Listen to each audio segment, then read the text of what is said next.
Okay, I've started the recording. Have I started the recording? Okay, good. It's there. Yeah. Webcam disabled. I'm just going to enable it just in case. No, I can't. Okay, never mind. Um, uh, okay. So first of all, thank you all for putting in your assignments. The assignments look really good, and the base drawings are of high grade too. So that's really good for the next assignment. So this is a short assignment now of 5 weeks or 6 weeks or something. 5 weeks, 5 weeks, isn't it? Because it's week 10, and we're handing in week 15, kind of not quite 5. I've cheated you of a few days, but never mind. We'll launch assignment 3 today, and then uh, uh, I'll show you what's going on. So this is very much a development from last year's um, the last year's 8413, which how we ran it last year. So really, that's the one thing is we've learned a lot of stuff from that, and also we've got shorter time. Because one of the comments from last year is they needed more time to do this sightlines assignment, which you just done. So that means that this part is shorter. But the good thing is that you can see in the quality of assignment 2 that a lot of the stuff you need to do for assignment 3 has already been started. So what we're doing with assignment 3 essentially is to bring together assignment the design you've done in assignment 2 and the research you've done in assignment 1. So really the things that are outstanding in making this a complete project is the roof structure and cladding, and that was the focus of assignment 1 in terms of your essays, and then the grandstand structure, or really I suppose it's more to the point, the documentation of the grandstand structure, because you guys have already considered all of that. We've had the lectures from Ellen Schmeirer, who have told us what we need to do. So now it's just a matter of developing that up a little bit, developing those drawings and including all that kind of information. And then finally to deal with the external enclosure for the stadium. Yeah, so that's basically the stuff between the inside and the outside, but also to work on the retaining walls and that some of you have. Okay, so what we're gonna do is to develop the roof is the first thing, and then once we've developed the roof, then we'll work on the walls. Studios will be as usual in here on Fridays. If you need to see me outside of class time, I'm happy to see you as well. But use Ellen as your primary point of contact, and then I can sort of help you along, as we go along a bit more. Except for Tuesdays, which is my teaching day. So the rest of the time, send me an email. Happy to talk to you guys. It's now an individual assignment. Yeah. Yes, you can stop working in groups now. Okay, so really, let me go through first what I want you to produce at the end of the day, and then I'll show you some examples of what I'm thinking of. So really, what we're going to do is use your precedents to investigate how to do the roof. And with the roof, use study models to test your ideas, because a lot of them may be testable through models. And I'm talking about small things, right? So study models. So you'll be looking at kind of 1 to 500-ish, yeah. And then from there you'll be working up.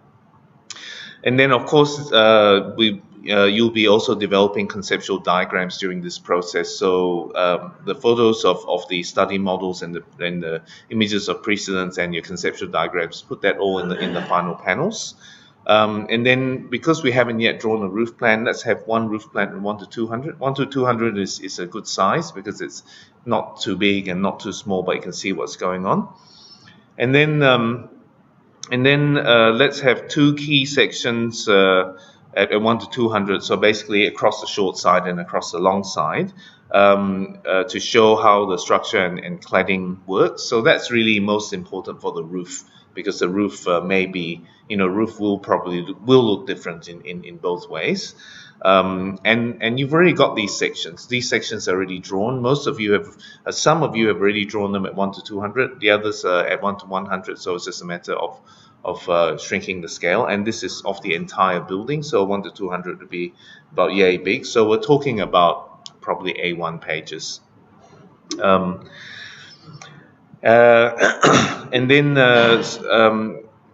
then key plans of 2 structural bays across the building to show structure and cladding at 1 to 200.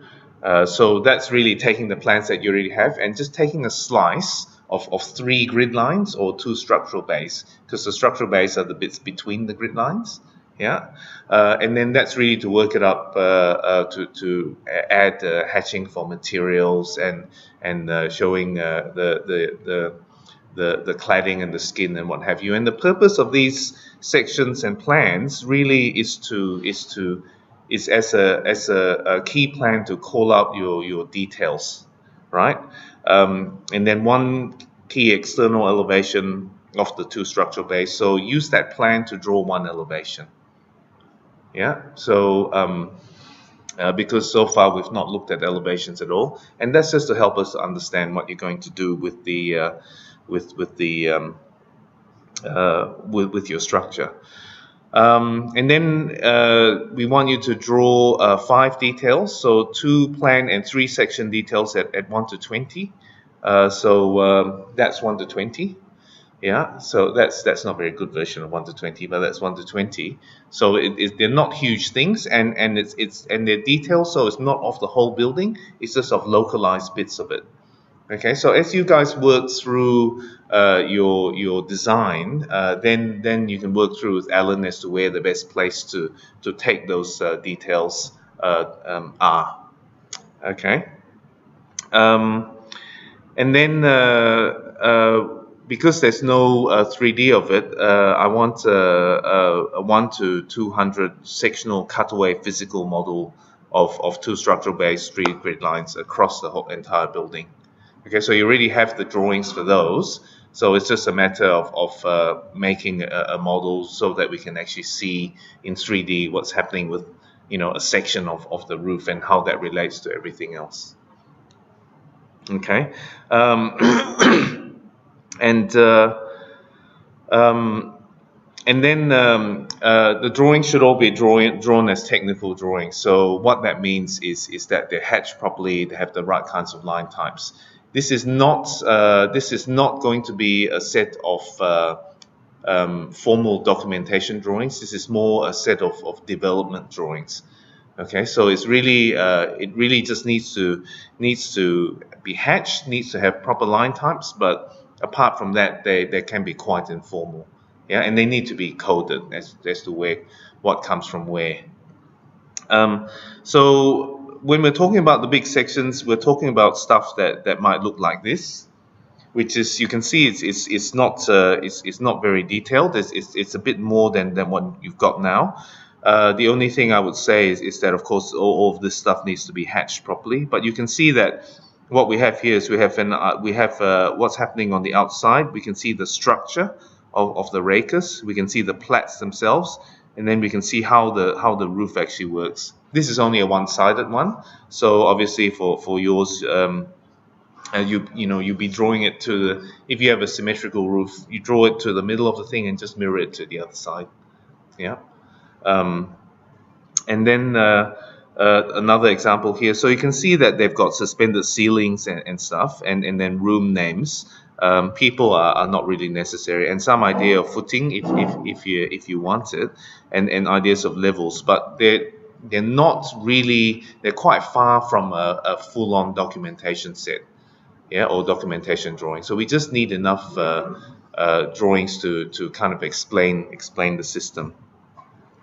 With the conceptual models, this was Josh Laurie's study models of in the when he was trying to work out this roof. So he was looking at using the Frei Otto Munich Frei Otto's Munich stadium roof. So he was taking using elastic thread. It's the best thing for anything tensile structure is elastic thread, and doing all these studies as to how these things, as a proof of concept, I suppose, as to how he was going to do it. This is another one. This was Jack Hitch's one. He was so there was these two big sort of arches that crossed each other, and then this folded roof, or this kind of curved roof plane that was suspended from the arches. And then how it was going to be then tied back, and then he did some studies as to how to achieve the shape from flat things. This one was Rachel Clement's one, which was basically having this frame which went all the way across, from which these kind of textile-y things were draped over. And David Dodi's one, which was really a big arch in the back, and then this tensile structure which came up to these two poles here, which was then anchored down. This is probably how they worked on it in at the same time in terms of doing drawings and modeling as to how the thing worked. So that then got put in his assignment as a concept. So structural concepts. This is just something from I got off the internet, but this is Rachel Clement's one. So from here you can see that these are the main frames here which are being held down, and then the main frames are then supporting the things in the middle, which themselves are also being held down. So the whole system works together to be the one thing. This is probably a bit overdone. I wouldn't expect your diagrams to be quite this developed.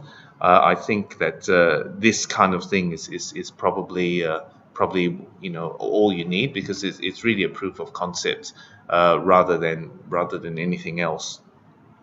Now with the model, so what we're looking at is something like this. So basically you've got two structural bays, 3 grid lines. You've got your core, you've got your plats, and then inside you'll be able to see your structure. You can certainly see how the roof works over it. Yeah. So it is really just to demonstrate how the thing works in 3D.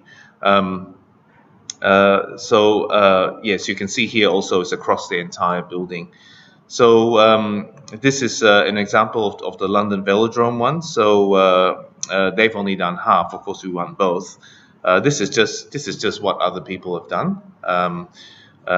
This is of course this is a beautiful thing, but I won't. There's no requirements as to how to make the model. It is just I'll leave it to you guys to do it. But this level of detail is pretty good. This one has a lot of detail also, but and it's beautiful, and it would be nice to get this, but it is certainly not required. This is another example, and what you can see here is you can see very clearly all the structure of the rakers, and then also the structure of the roof, and then how the cladding works with it. Okay, there's probably not quite enough detail in here, and certainly we don't need people. Okay, so compared to last year, essentially everything is half the scale. So last year everything was at 1 to 100 and 1 to 10, and so this year is 1 to 200 and 1 to 20.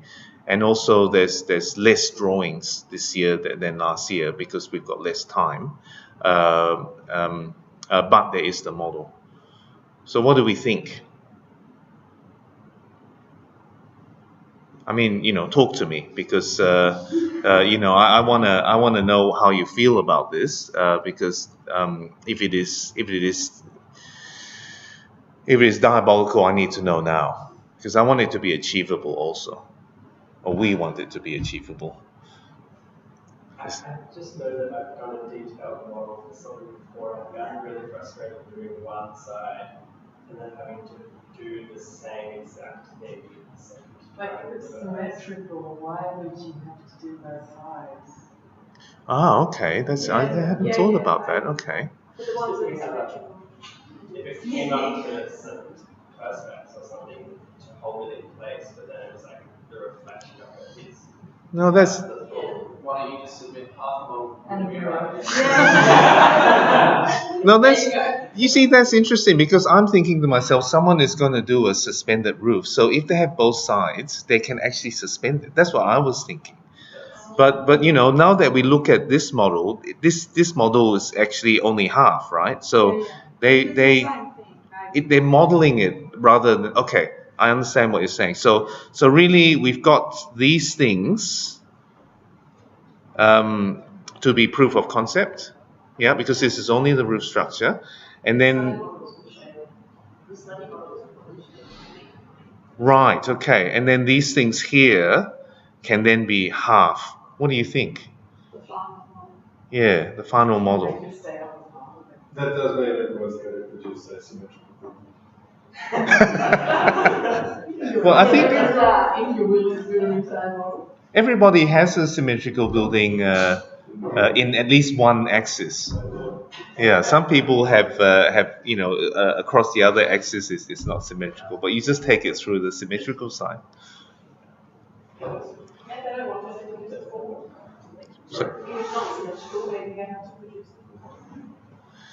No, I'm just thinking of like modeling all of the breakers again, modeling all of the slabs again. Unless you can lift Maybe you do like a whole roof with only half the grandstand.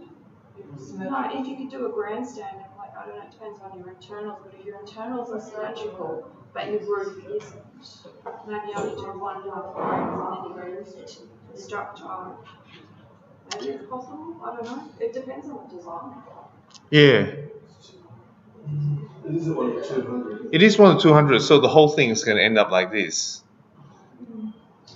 Doesn't make it less work to do two of everything. Yeah, it's still yeah. If it's meant to be a whole new structure, Yes, just do half half the the grandstand, but then you'll the whole roof, so that the roof can be asymmetrical and the roof can hold itself up and all that. Well, maybe that's not a bad idea. So that way we're not repeating grandstand. Unless of course your roof design then unless your roof design depends on the grandstand structure to stand up. We just show how it connects on the one side and then you hold it up some other way on the other side. Well, Yeah, maybe we just get the core structural elements in and not worry about the detail of the seats Yes. and so on. Yeah. Yeah. There's ways that maybe representing bits that are missing in, you know. Yeah. We get more concept. If you do the box, you know, use the detail on one side and see the concept instead. So let's. Yeah, you see, I'm still nervous about doing only half the roof because. We do the whole roof. But you see, last year we had quite a few of the roof structure which was integral into the grandstand, and if you have to make the grandstand again, you know, then you're basically doing, you know, then you have to make the grandstand again because it's part of your structural system.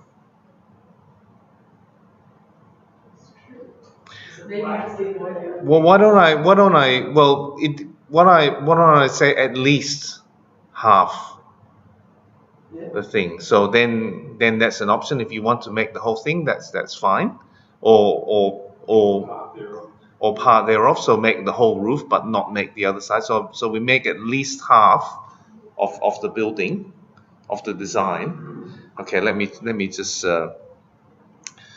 change that in here immediately.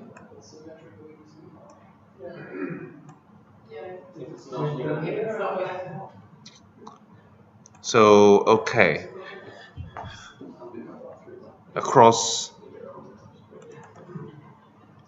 at least half of the building.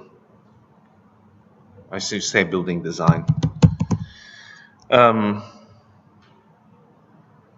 Okay, so how else? Applying to structural, yeah, and further concepts.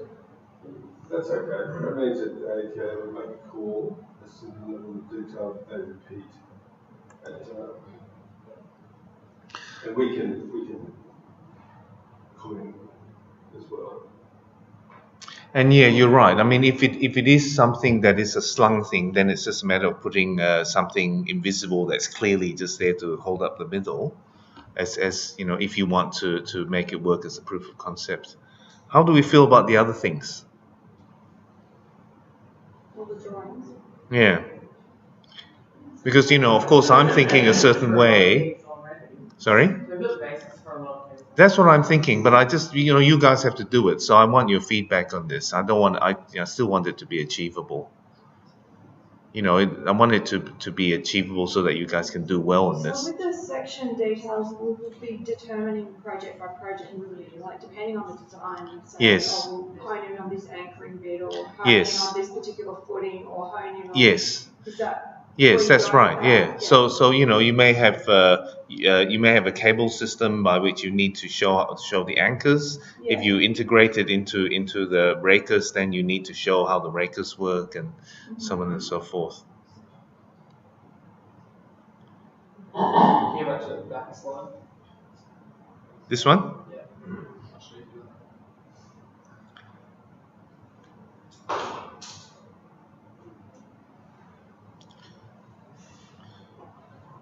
So what I'm thinking, my logic was basically that the model and the section is where you can put more details. So the model doesn't have to have the same level of detail as the section. It just needs the key things.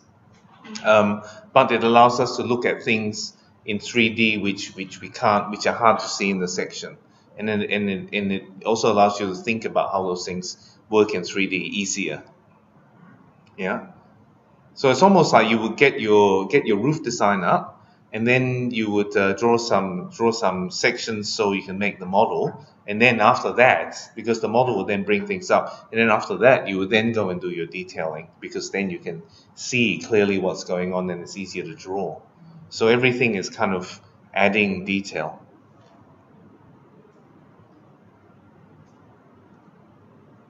Or should we just cancel everything? I'll just give you all HDs. Maybe not. I'll give you a hug.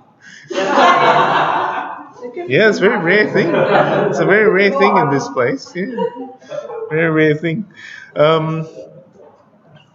Is this okay though? I mean, are we? Yeah, seems doable. Yeah. With the model, would you be wanting us to use like variations of materials to be indicative of the different materials in the stadium, or? Not necessarily. I just want this. The main thing for the model is to explain the structural and cladding concepts used. So if you use all the same color, but I can see what's going on clearly, then that's all you need. You know, if you think it's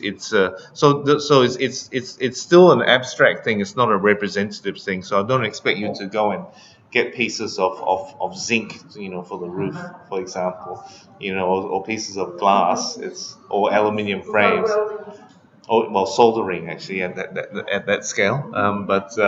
Yeah.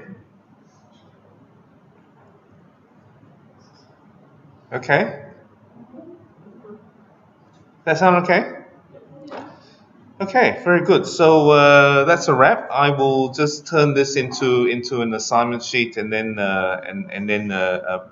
post it as an announcement on the canvas. Thank you. I was nearly going to say Moodle. Moodle, yeah.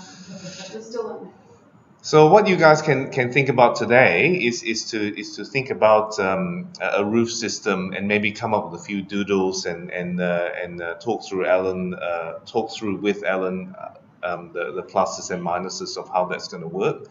Yeah. I have your drawings, so if you want to come and photocopy whatever, you know, happy to lend them to you to do copies. But otherwise, I think just to start to do 3Ds, little 3D sketches and section sketches as to what you're thinking of, and then Ellen can help you through that process. But we were quite happy with the drawings that we got. They look really good. Yeah, I mean, all of them look pretty good. So, okay. All right. Very good. I will stop the recording.